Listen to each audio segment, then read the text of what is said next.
सौभाग्य की प्राप्ति होती है। जो भाग्य है वो 100 गुना वृद्धि को प्राप्त हो जाता है। भाग्य है वह तुरंत उदय में आ जाता है, दुर्भाग्य का हनन होता है। जो व्यक्ति भगवान का अभिषेक करता है उसके जीवन में कोई प्रकार की कमी नहीं होती है। इसलिए जो है आप सभी के जीवन के अंदर विशेष रूप से प्रगति हो, यशस्विता हो, आरोग्य और समृद्धि की प्राप्ति हो, इसलिए एक महामस्तकाभिषेक की आयोजना किया है। महामस्तकाभिषेक के अंदर आप ध्यान रखिए, जो 12 साल के प्रभु ने इंतजार किया है और आपकी घड़ी है प्रभु को एक कलशा ढालने का। धूप में, छाव में, दिन में, रात्र में, अमावस्या में, पूर्णिमा में, आंधी तूफान आदि को सहते हुए जग को कल्याण का मार्ग प्रदर्शन किया है। उस प्रभु का आज नमन है। उस प्रभु को आज हमें अर्चना और पूजन करने का योग और सौभाग्य प्राप्त हुआ है। तो आप सभी से आत्मीय निवेदन है कि आप ऐसे अभिषेक के अंदर बढ़ चढ़ करके भाग ले। हमने कलशों का 4 प्रकार का विभाजन किया है। सामान्य कलश सामान्य लोगों को भी प्राप्त हो, किसी प्रकार गरीब भी जो है वंचित ना हो सके, आम इंसान भी जो है इस मस्तक अभिषेक का पुण्यार्जन कर सके, इसलिए जो है पहला कलशा सामान्य कलशा रखा है। वह कलशा आपको भी मिलेगा और उस कलशे का बड़ा महत्व रहेगा। उसके बाद नवग्रह कलशा, ये नवग्रह कलशा का आप सपरिवार 9 तीर्थंकरों का भी अभिषेक कर सकेंगे।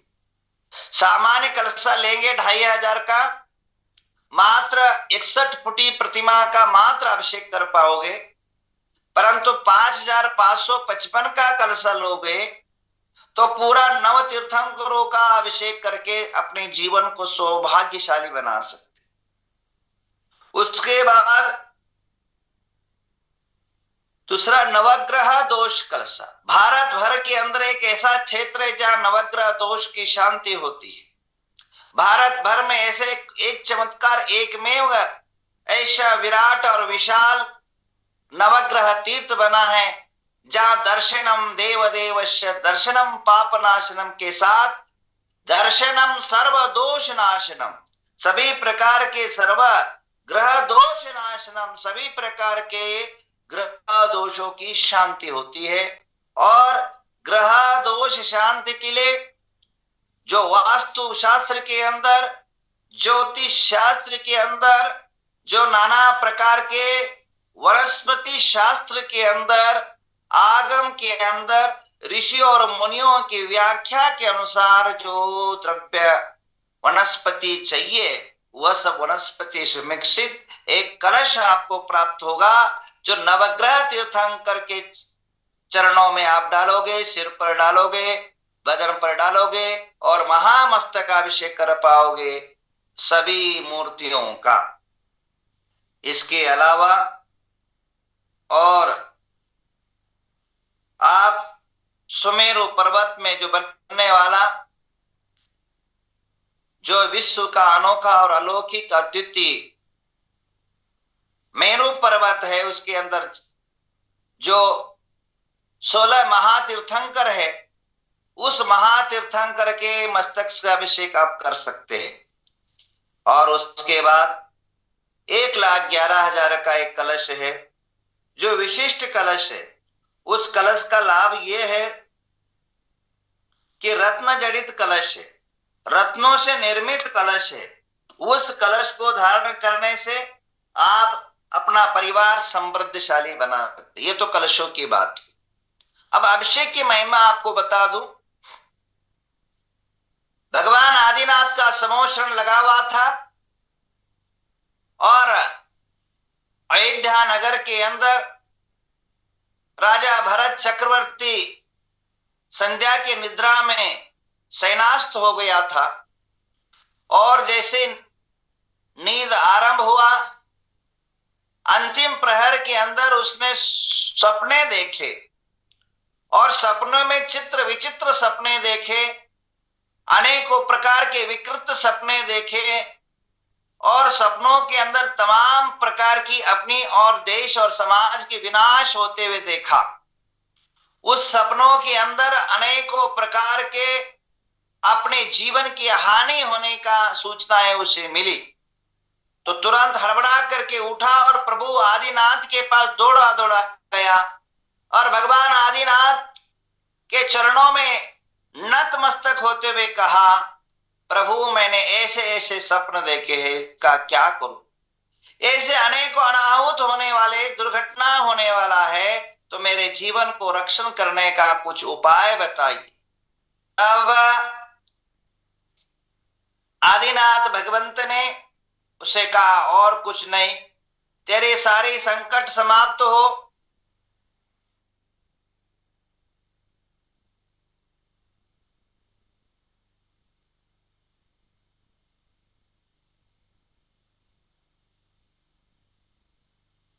तेरे सारे विघ्न समाप्त हो, तेरे नाना प्रकार की आपदाएं दूर हो, इसलिए जो है तो एक उपाय कर, भगवान का पंचामृत अभिषेक कर, भगवान का महाअभिषेक कर, दूध से दही से लेकर के पंचामृत का अभिषेक महाअभिषेक कर, तेरे सारे विघ्न और बाधाएं समाप्त हो। तो बंदो, महा ग्रंथों में, आदिनाथ पुराण आदि में उल्लेख मिलता है, भरत चक्रवर्ती भगवान का प्रतिमा का अभिषेक किया पंचामृत और उसके सारे विघ्न टल गए। तो आइए आप सबके विघ्न टले, हम 27 पदार्थों से महाअभिषेक कर रहे हैं, जिससे आपका परिवार सुरक्षित रहेगा। आने वाले 12 साल तक आप सुरक्षित रहेंगे, आपकी आयुष्य सुरक्षित रहेगा, आपका जीवन सुरक्षित रहेगा, आपका परिवार सुरक्षित रहेगा, आपका व्यापार सुरक्षित रहेगा, आपके इधर गिधर जो भी आपकी योजनाएं हैं, आपकी परिकल्पनाएं हैं, वह सुरक्षित रहेगी। ये अभिषेक का सौभाग्य, अभिषेक का महान कार्य आप सब कर करके जीवन को धन्य और पवित्र करें।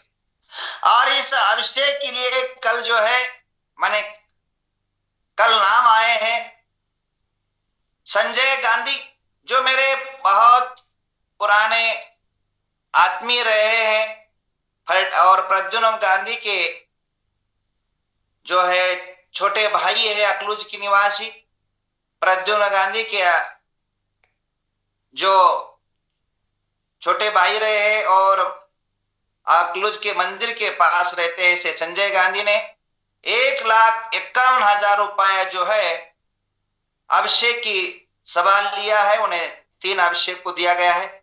और इसी प्रकार अकलूज निवासी श्री इंद्रजीत फड़े, जो हमारे नवग्रह तीर्थ के ग्रह भी बनाए हैं, सामने दिख रहे हैं, ये दोनों इंद्रजीत और रविंद्र कुमार जय कुमार गांधी फड़े ने 1,51,000 रुपए की अपनी भावना व्यक्त की। उनको बहुत बहुत आरोग्य, यश, समृद्धि, सकल कार्य की सिद्धि हो, उनके अनेकों दोषों का दूर हो और आप परिवार सहित, कुटुंब सहित यशस्वी जीवन जिए, आपके जीवन के अंदर आरोग्य हो, बच्चों का प्रगति हो। आपके ये बहुत बड़े दानशूर है, अपने शनि मुनीश्वरनाथ भगवान के जो अकलूज में ने बना है, उसके अंदर शांति सागर जी मूर्ति ने बनाया है और 15 लाख महा डोनेशन करके एक वैभवशाली, आप सभी देशवासी जितने भी पारस टीवी में देख रहे हैं, उन सभी से कहना है कि एक बार जरूर जो है अकलूज जा करके आप उस प्रतिमा का ये करें। और इसी प्रकार अतुल फड़े, जो मेरे बचपन से ही जो है हमारे संघ से जुड़े हैं, और अतुल फड़े ये जो 1,55,000 रुपए का अभिषेक की बोली लिए है, उनको बहुत बहुत आशीर्वाद।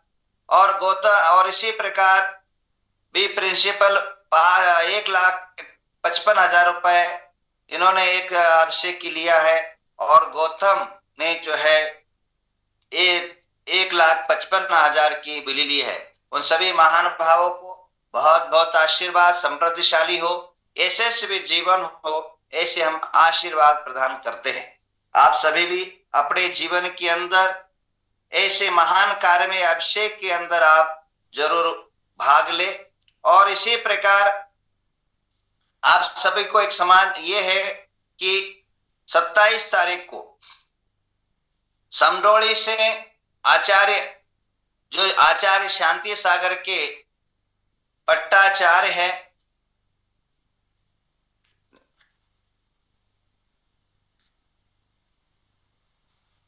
आचार्य चक्रवर्ती आचार्य शांति सागर अक्षुण परंपरा के वर्तमान के 7म पट्टाचार्य हैं श्री आचार्य अनेकांत सागर जी महाराज अपने सह संघ सहित 27 नवंबर को विहार करते हुए नवग्रह तीर्थ की तरफ जो है कदम रख रहे हैं।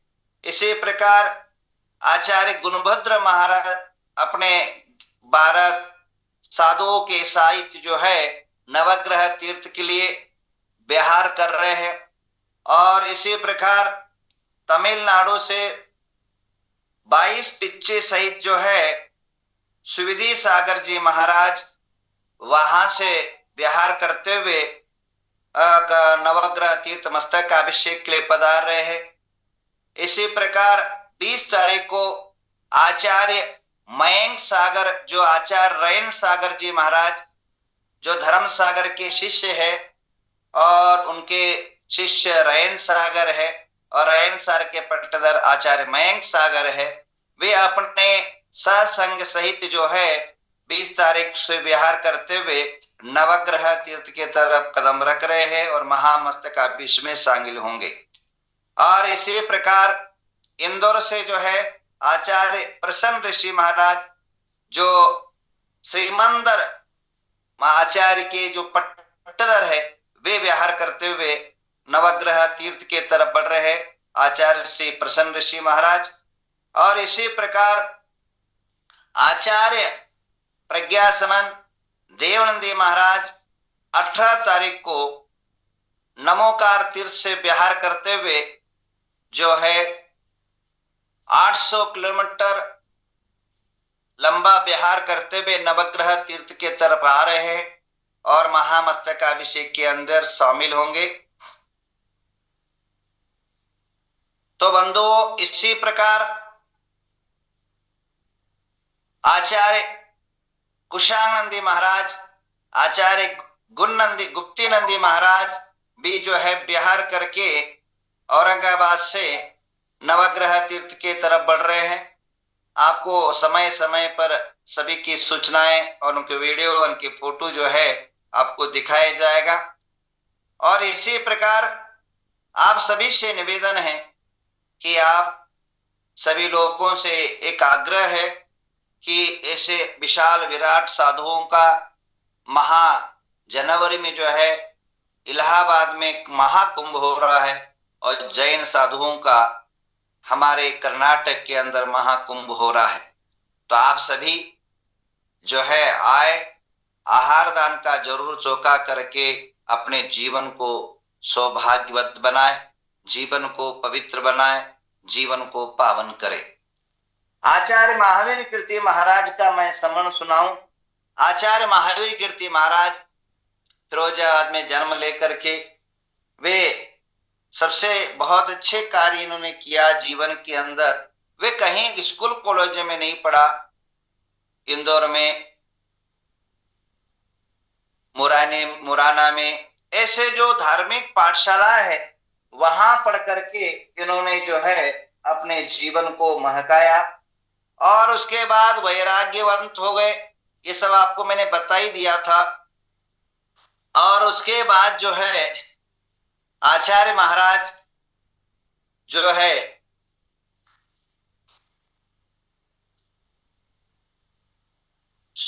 उन्होंने आचार्य आदि सागर महाराज से दीक्षित हुए विक्रम संवत 1967 के अंदर। और बहुत आचार्य आदि सागर के बारे में मैं कुछ समय के बाद आपको बताऊंगा, क्योंकि वे भी एक विराट विशाल साधु थे। सभी के साधु के बारे में एक एक जानकारी दूंगा। आचार्य महावीर कीर्ति के बारे में आपको क्या कहूं, वे जो है बहुत त्यागी थे, अनेकों रस का, अनेकों प्रकार के धान्यों का त्यागी रहे, 18 भाषाओं में प्रवीण रहे, और वो जो है हमेशा टोटल जितने चातुर्मास किए वे गांवों में नहीं किया, उन्होंने सारे क्षेत्रों में चातुर्मास किया। गांव के टोटल उन्होंने 1900 विक्रम संवत 1950 से लेकर के 1971 तक जो है चातुर्मास किया। कुंतलगिरी में, मधुवन शिखर जी में, गिरनार में, बड़वानी में, गजपंता में, कुंतलगिरी में, मांगी तुंगी में, बड़वानी में और पावागढ़ में, मांगी तुंगी में, हुमचा में, गजपंता में और गिरनार। और एकाध दो चतुर्मासी जो है जयपुर है, कटनी है, फिरोजाबाद है और ऊन है, ये 4-5 दरियाबाद है। ये 5-6 चातुर्मासी जो है मात्र गांवों में किया। और जब वह शिखर जी में चातुर्मास कर रहे थे और शिखर जी के अंदर उनका बिहार था मधुवन में 1954 के अंदर, विक्रम संवत 1954 के अंदर मधुवन के अंदर वे रात को नीचे नहीं रहते थे, वे रात को शिखर जी के टोक में ही सोते थे और टोक में ही रहते थे। आपके टोक की व्यवस्था पता है हमारी कैसी, वहां शिखर जी की? हाँ, आओ जाओ तुम्हारा घर है वहां कोई बंदोबस्ती नहीं, कोई नहीं, व्यवस्था है। और जो है वहां ऐसी व्यवस्था है, बंदर भी घुस के ले जा सकता है, सभी चीजें इस प्रकार की। हमारी 2 भाइयों की लड़ाई में हमारे नाथ 24 तीर्थंकर अनाथ जैसे है वहां। तो अब जो है जो समय शिखर के अंदर वो रात को ऊपर सोते थे। कहा? समय शिखर के टोप के ऊपर। एक बार जो है उन पर रात को कम से कम 40 लोगों ने, अदरवासियों ने यहां क्यों आए करके भीलों ने तलवार से वार शुरू कर दिया। एक साथ भाला, तलवार, कुदालों से उन पर वार होना आरंभ हुआ। पर चमत्कार देखिए उनकी, उस रात को जो वार कर रहे थे वे सुबह तक उनके हाथ अकड़े रहे और सूर्य उगते हुए साढ़े 9-2-11 हो गए, परंतु उनको कोई बाल वाका भी नहीं कर सका। और वह निर्भय निर्भीक होकर के ध्यान में रात को 8 बजे से लेकर के सुबह सूर्योदय तक एकाग्र चित्त होकर के खड्गासन में गौतम प्रभु टोक में ध्यान करते रहे। इसी से आपको जानकारी लेना है वो कितनी त्यागी और तपस्वी थे। और 1954 विक्रम संवत, आज से भारत की आजादी के पूर्व, इतने घनघोर तपस्या